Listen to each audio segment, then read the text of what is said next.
loading. Ya, kita lanjut di part 2 ini ya. Saya bilang part 2 ya. Jadi di mata kuliah ini kita akan menggunakan apa? AWS Academy. Kok bisa, Pak? Karena ada irisannya gitu ya. Ada irisannya. Pak, saya udah dapat data mining lanjutan sama Bapak, Pak. Udah tugas mulu tuh gitu ya. Ya nggak apa-apa. Jadi ini Anda pikir positifnya aja lah ya. Ini adalah bisa dijadikan sebagai portofolio. Apa itu? Bukti bahwa kita sudah pernah belajar ya. Dan ini kita berdiri di atas AWS Academy. Ini nanti bisa kita gunakan claim your badge ya. Sampai pada explore job board gitu ya. Ya, yang penting mentalnya kuat gitu ya. Mental yakin bisa gitu ya. Kalau enggak ya belajar lagi. Oke. Modul 1 harus selesai ya. Saya baru ngeling doang ya, ngelis doang ya. Nanti kita bahas ya. Oke. Modul 1 selesai, modul juga selesai 2 ya. Oke, modul 2 juga harus selesai.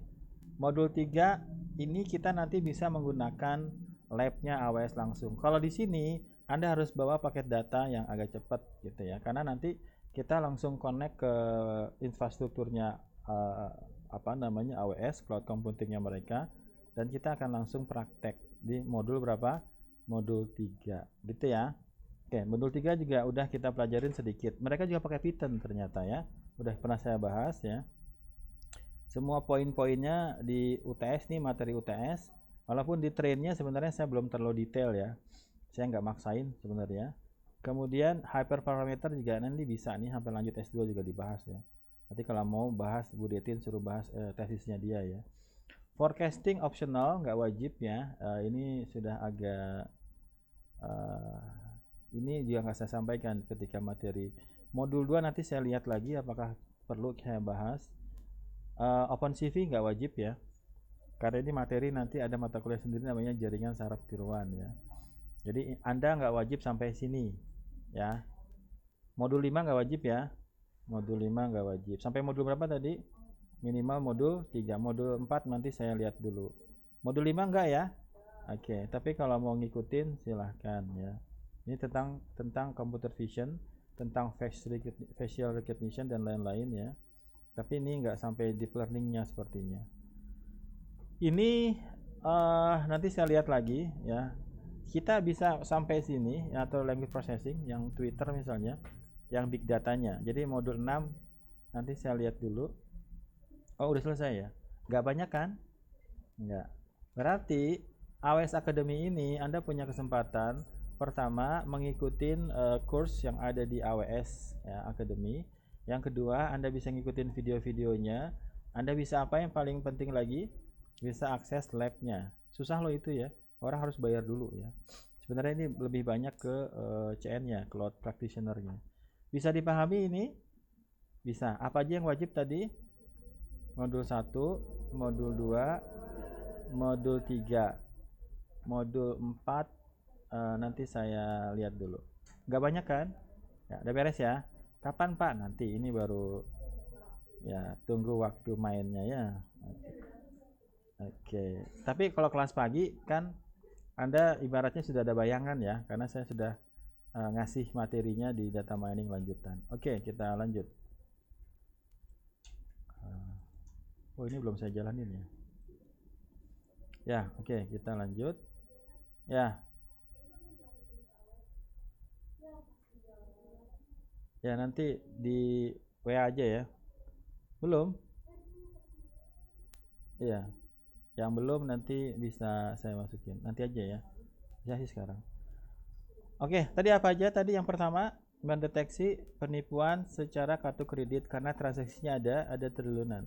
Yang kedua apa? Intelligently recommend million of product to million of user. Ini angkatan 2018 pernah saya sampaikan algoritma ini. Apa nih algoritma apa? Memberikan rekomendasi ya kepada produk ya kepada user. Contoh realnya gimana Pak? Contoh realnya, Anda punya transaksi di e-commerce tidak? Anda pernah beli secara online tidak? Beli online ya, online. Ketika Anda beli online suka ada rekomendasinya enggak? Ada ya rekomendasinya. Itu namanya recommended system namanya ya. recommended system. Nah, di angkatan 18 algoritma ini doang yang saya bahas ya. Ya, kalau Anda mau lihat mungkin pernah saya upload di YouTube-nya. Jadi ini adalah transaksi yang dilakukan oleh berjuta-juta orang. Bayangin, kita lagi big data ya. Berarti setiap hari orang beli online, apalagi zaman pandemi ya. Zaman pandemi gini orang pengennya ya, ibu sih nggak ke mall gitu ya, istri sih nggak ke mall ya. Tapi apa yang setiap hari datang, teriakan apa? Paket gitu ya, paket gitu ya. Nah ternyata di sini ya kita bisa memberikan rekomendasi kepada seseorang ya. Nanti kita bahas algoritmanya, minimal nanti kita mulai dari sini ya. Ketika Anda lihat di bawahnya, maka nanti ada apa namanya rekomendasi pembelian ya. Ketika Anda beli ini, maka nanti di bawahnya ada disarankan Anda beli apa gitu. Pernah lihat kan di bawah tuh biasanya gitu ya. Nah itu ternyata ada algoritmanya, dan algoritmanya tidak jelimet-jelimet amat ternyata ya. Yang jelimet adalah datanya yang banyak ya, datanya bisa miliaran ya. Ini nanti kalau saya lupa ya algoritmanya, nanti kita lihat ya. Ini dia 18, saya cuma sempat bahas algoritma ini aja ya, karena kelamaan nyiapin PySpark-nya. Di angkatan ini minimal 2, 3 gitu ya, ya 3 lah dapat algoritma yang kita bahas gitu ya. Oke, gambarannya pada apa? Pada transaksi pembelian dia lakukan oleh berjuta-juta orang gitu ya. Tokopedia tuh make banget gitu ya. Oke. Ya, yang ketiga apa? Yang ketiga adalah estimate financial risk through simulation of portfolio that include million of instrument ya. Ini sudah agak inilah up lah ya. Nanti kita balas menggunakan apa? Review jurnal. Nanti akan ada tugas tentang mereview jurnal ya. Minggu ini apa minggu depan? Minggu depan. Minggu ini kita istirahat dulu ya. Mereview jurnal. Saya kasih listnya aja dulu ya, biar nggak kaget minggu depan ya. Oke, kagetnya sekarang. Oke, jadi akan ada tugas mereview jurnal. Mereview jurnal ya. Jurnal yang temanya tentang big data. Tentang big data. Nanti poin-poinnya adalah di sini jurnalnya 3 tahun terakhir ya, jurnal 3 tahun terakhir. Ya, tugas nggak usah dipikirin ya. Kalau dipikirin kita sakit hati ya. Oke, apalagi temanya tentang big data. Ya, temanya tentang big data. Apalagi nanti keywordnya ya ada kata misalnya Hadoop teknologinya ya, atau PySpark gitu ya, atau Spark lah dulu, atau Spark gitu ya, atau juga nanti ada PySpark gitu ya. Oke, jadi nanti akan ada harus ada tools ya, harus ada tools atau aplikasi yang digunakan gitu ya. Nah di sini nanti kita bisa gali lagi ya. Kalau big data, kalau dibanding dengan BI, kalau BI masih lebar lah ya, masih lebar. Big data yang tadi saya jelaskan ada versi 1, ada versi 2 ya. Kalau big data nanti kita bisa lihat ya perkembangannya gitu ya. Ada yang tanya? Ya, contohnya gimana jurnalnya? Keywordnya gimana tadi? Ya, oke, Google. Ya, tapi saya rekomennya Spark sama PySpark ya. Hadoop ini teknologi yang sudah lama ya. Kita pakai Spark atau PySpark. Tapi kalau mau langsung mengerucut pada PySpark-nya lebih bagus lagi. Apa tadi? Jurnal, apalagi big data gitu ya. Kemudian apa? Spark gitu ya. Spark mungkin masukin UGM misalnya ya, atau masukin Telkom University gitu ya, atau yang lain. Oh ya, berarti poin berikutnya adalah kampus ternama, dari kampus ternama. Ini mau dicatat? Ya, kita udah ada belum yang ngambil tentang big data? Kayaknya belum ya. Nanti Anda bisa ngambil tentang big data. Nanti kalau ditanya ngapain ngambil big data, karena ada mata kuliahnya ya. Jadi kalau ada mata kuliahnya boleh ngambil tema tentang big data. Oh, berarti boleh ngambil SPK, Pak. Konsentrasi. Kalau SPK konsentrasi bukan. Bukan ya. Overall dapat ya SPK ya. Boleh ngambil tentang BI, Pak? Boleh. Data mining lanjutan? Boleh gitu ya. Konsentrasi itu membantu. Ya, tapi kalau di big data memang agak berat ya. Kalau di BI ya lebih ringan sebenarnya. Nanti bisa sesuaikan. Saya nggak rekomend misalnya anak BI ngambil sistem yang biasa ya, saya yang konsentrasinya ya. Ya, ngambil skripsi itu jangan yang gampang ya, cari yang susah ya. Ajaran Pak Julhak ya. Oh ini direkam ya? Nggak apa-apa juga lah. Pendapat mah bebas aja ya. Apa aja poin-poinnya? Jurnal 3 tahun terakhir ya. Ya, temanya tentang big data. Oke, nanti di mana Pak? Bebas ya, mau dipakai di domain apa tuh? Oh, domainnya kesehatan Pak. Domainnya marketing Pak, itu bebas ya. Jadi domainnya atau temanya bebas ya. Domainnya bebas. Domain itu apa itu domain? Apa itu domain? Domain itu contohnya apa? Misalnya di kesehatan gitu ya, atau di bisnis secara general gitu ya, atau di marketing gitu ya, atau dan lain-lain. Ada pertanyaan? Udah biasa kan ya? Udah kuat ya? Ya. Ya. Mau izin. Nanti nonton videonya ya. Ya, kamu ada kewajiban merekam summary ya kuliahnya ya. Ya. Oke, sudah ini? Sudah ya.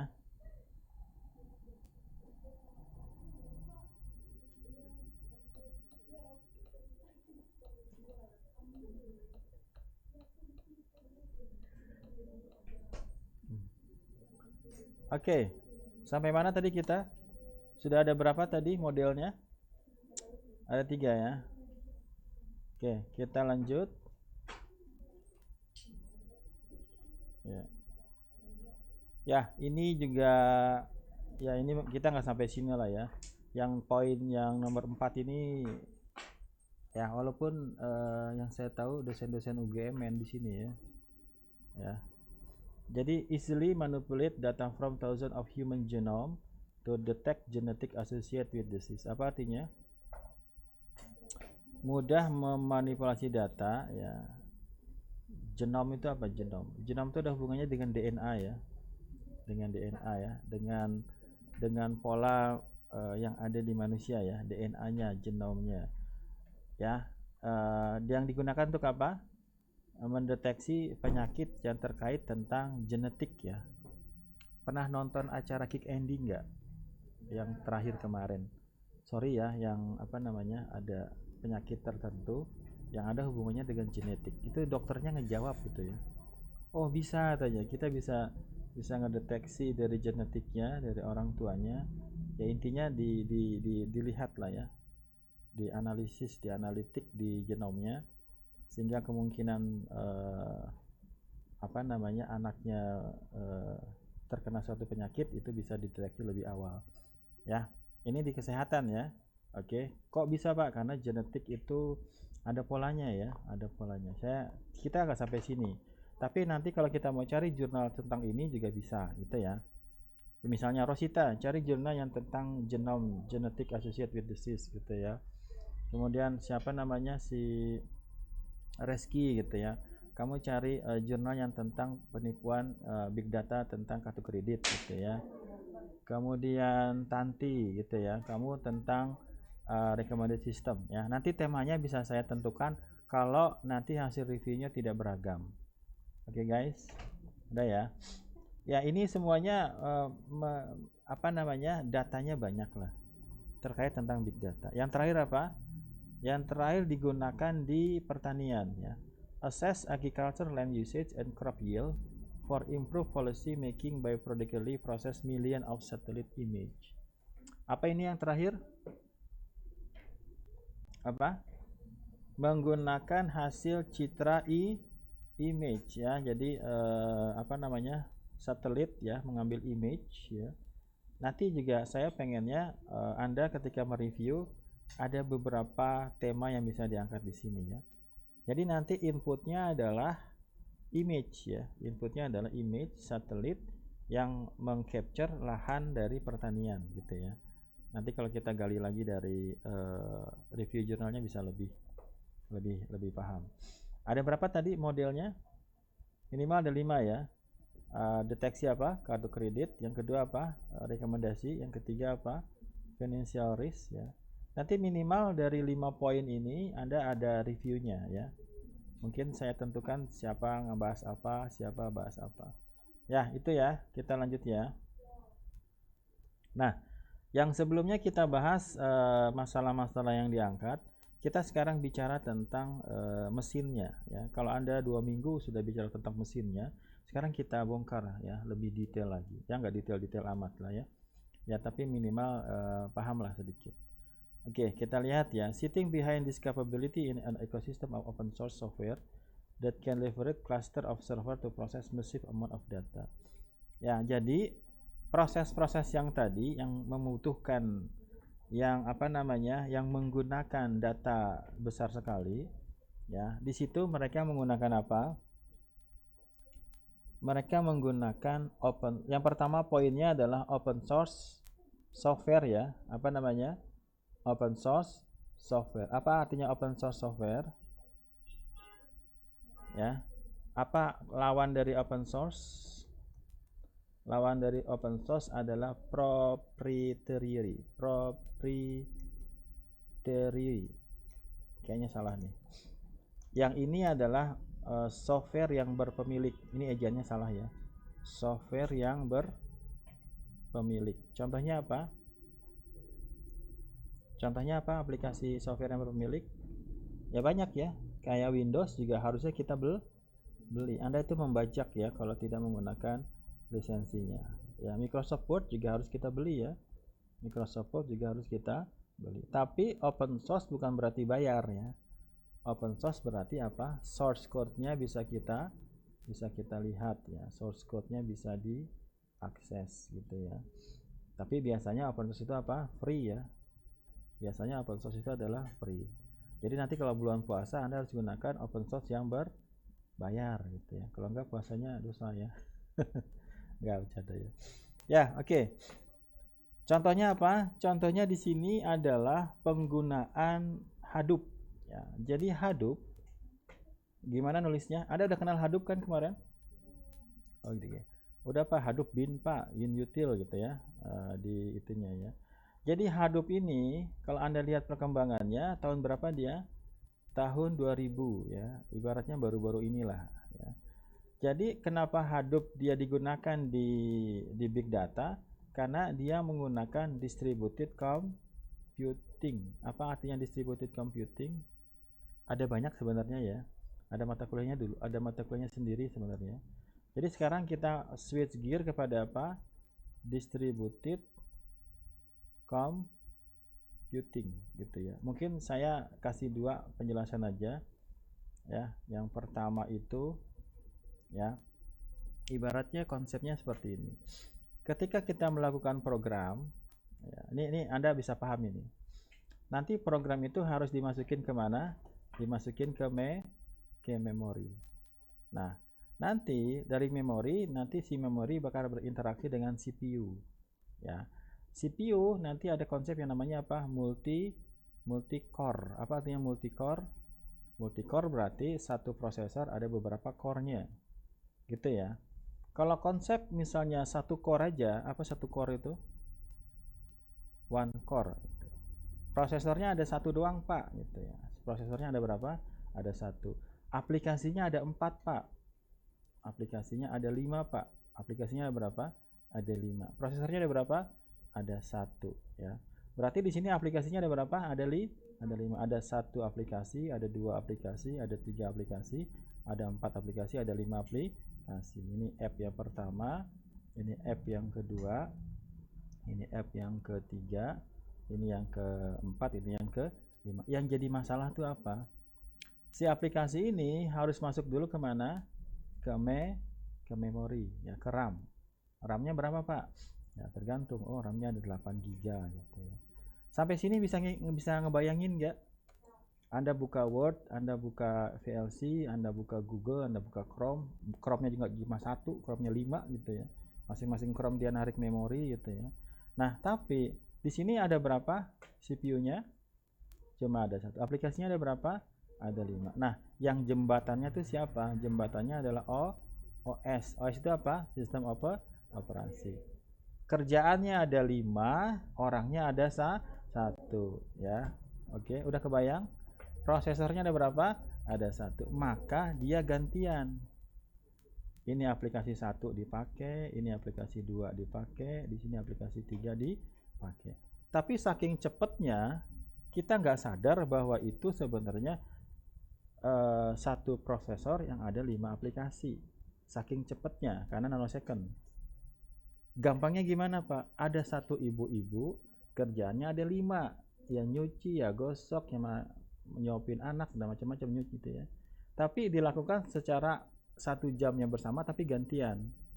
5 menit ngapain, 5 menit ngapain. Tapi sekarang ordernya bukan menit tapi nanosecond. Gitu ya, bisa kebayang nggak? Komputer itu jantungnya bukan, jadi kemana-mana ngomongnya ya. Frekuensi komputer itu ya, frekuensinya adalah gigahertz. Namanya apa? Gigahertz ya. Oke. Anda kalau kerja, Pak, 1 SKS berapa? 1 SKS itu berapa? 50 menit ya. Oke. Ini ordernya apa ini? Menit. Nah, sekarang komputer Anda. Oh, komputer saya, Pak, itu kecepatannya berapa? 2 gigahertz. Oke ya. Oke, sekarang pertanyaan saya, giga itu apa giga? Kalau 10 pangkat 3 itu apa? Kilo ya. 10 pangkat 6 itu apa? Mega ya. 10 pangkat 9 itu apa? Giga ya. Jadi giga itu adalah 10 pangkat 9. Nah, sekarang berarti kalau frekuensi itu ada berapa? 2 gigahertz. Berarti berapa? 2, 1, 2, 3, 1, 2, 3, 1, 2, 3. Berarti dalam 1 detik ya, dalam 1 detik ada berapa activity di sini? Mengerjakan berapa? 2 miliar apa triliun di sini? Masih miliar ya. 2 miliar pekerjaan. Gitu ya, bisa dipahami? Kalau saya balik detak jantung komputer, ini gampangnya aja ya. Kalau mau sederhana, kalau mau detailnya lebih kompleks lagi, itu ada mata kuliahnya sendiri. T itu sama dengan apa? 1 per F. Apa T ini? Waktu ya. Nah, tadi kita frekuensinya berapa? 2 giga ya. 2 giga, 2 gigahertz. Berarti sama dengan berapa? 1 bagi 2 kali 10 pangkat berapa tadi? 9 ya. Oke, perhatikan di sini. 1 bagi 2 berapa? 0,5. Nah, 10 pangkat 9 ini apa? Ini adalah 1 dibagi dengan 10 pangkat 9. 1 detik masih kebayang nggak? Masih ya. 1 detik dibagi 1000 masih kebayang nggak? Ini namanya apa? Milisecond ya. Namanya apa?